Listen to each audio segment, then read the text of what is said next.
సుస్వాగతం నా కుకింగ్ ఛానల్కి అండి. ఈరోజు పక్కా పల్లెటూరు స్టైల్లో పచ్చడి చేయబోతున్నాం. అది ఏంటో చూద్దాం రండి.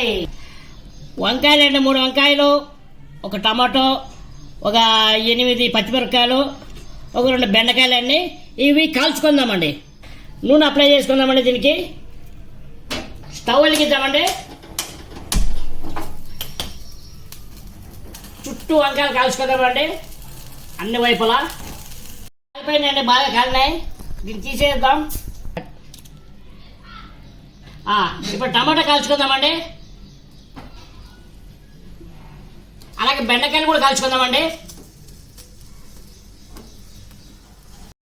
కాలినాయండి, ఇకండి తీసేద్దాం. కాల్చుకుందామండి. పచ్చిమిరపకాయలు కూడా కాలినాయండి, ఇక చూడండి తీసేద్దాం. కొద్దిగా కడుక్కుందామండి. మిరపకాయలు ఉప్పు వేసుకుందామండి. దీన్ని పప్పుగితో నల్లగొడతామండి. చూడ్డానికి కొద్దిగా డేంజర్గా అనిపించచ్చండి, నల్లగా ఉంది ఏంటనేసి.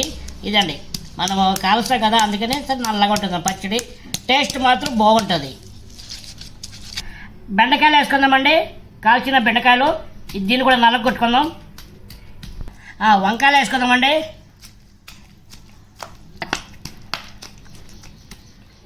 టమాటో వేసుకుందామండి. చూడండి టమాటో నలుగుతూ ఉంది. టమాటో కూడా బాగా నలిగిపోయింది చూడండి. ఎల్లుల్లిపాయలు వేసుకుందామండి. ఎల్లుల్లిపాయలు కూడా నలుగుదాం. 6-7 ఎల్లుల్లిపాయలు నలిగిన తర్వాత కొత్తిమీర వేసుకుందామండి. కొత్తిమీర కూడా నలగొట్టుకుందాం. చింతపండు వేసుకుందామండి. కొద్దిగా చేతితో నలుపుకుందామండి, అన్ని మిక్సింగ్. ఇప్పుడు ఉల్లిపాయలు వేసుకుందామండి. ఉల్లిపాయలు కూడా మామూలుగా చేతితో నలిపేద్దాం.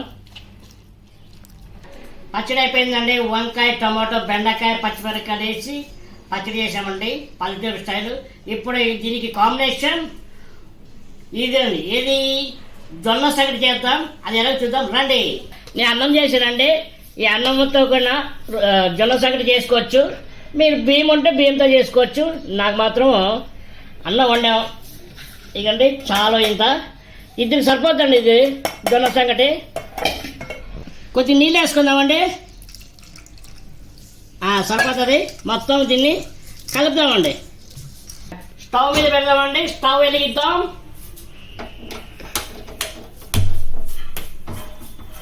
ఇది ఉడికినండి, బాగా మెత్తగా ఉడకాలి.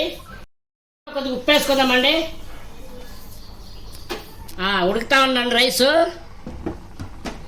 మాకు రాగి సంగటి కానీ జొన్న సంగటి చేయడానికి ఇది కర్ర ఉపయోగిస్తామండి మేము. అన్నం ఉడికిపోయిందండి మెత్తగా. ఇక పిండి వేద్దాం. పిండి వేసిన తర్వాత దీన్ని కలపకూడదండి, అలాగే ఉంచేయాలి.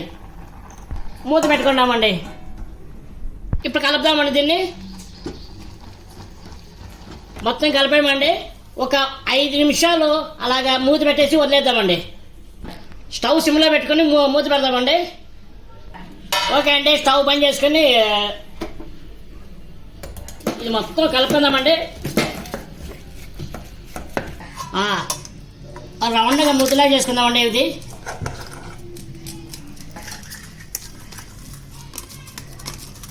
అయిపోయిందండి. జొన్న సంగటి 2 ఇద్దరు సరిపోతాయండి.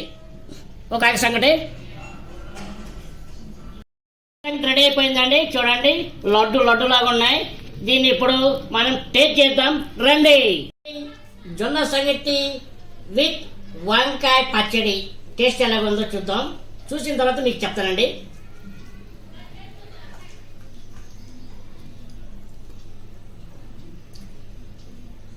ఆహా, సూపర్ అండి, చాలా బాగుంది. జొన్న సంగటికి ఈ వంకాయ, బెండకాయ, టమాటా పచ్చడికి చాలా బాగుందండి. మీరు కూడా జొన్న సంగటి, వంకాయ పచ్చడి చేసుకుని తినండి. ఎలాగుందో నా కామెంట్ సెక్షన్లో కామెంట్ చేయండి. అలాగే నా ఛానల్ని లైక్, షేర్, సబ్స్క్రైబ్ చేసుకుని బాయ్.